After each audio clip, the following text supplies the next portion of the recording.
Sonbahar ve yağmur hakkında 11 ilginç bilgi. 1.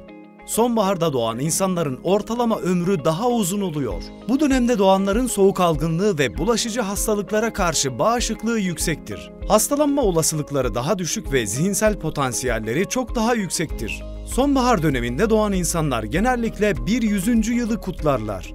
2.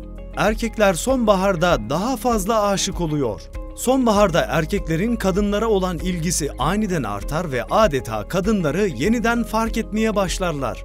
Bunun nedeni bu dönemde erkeklik hormonu olan testosteron seviyesinin ani artışıdır. 3. Dart oyunu yağmur nedeniyle ortaya çıkmıştır. Rekabet halinde bulunan okçuların yağmurun yağmasıyla birlikte bir bara giderek duvardaki hedefe kısaltılmış oklar atmaya başlamasıyla dart oyunu ortaya çıkmıştır. 4.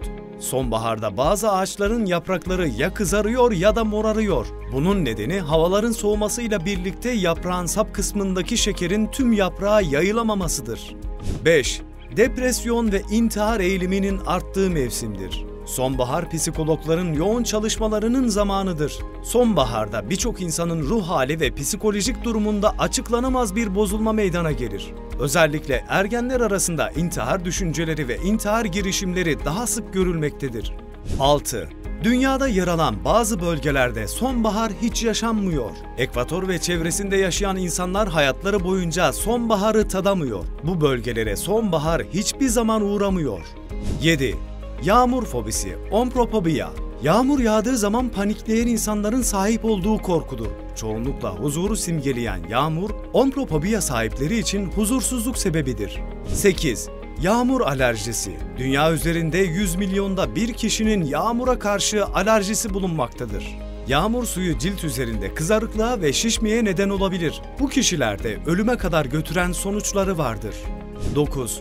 Sonbaharla kazanamayanlar.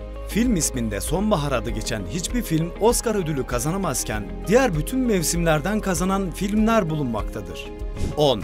Özellikle kadınlarda saç dökülmeleri artar.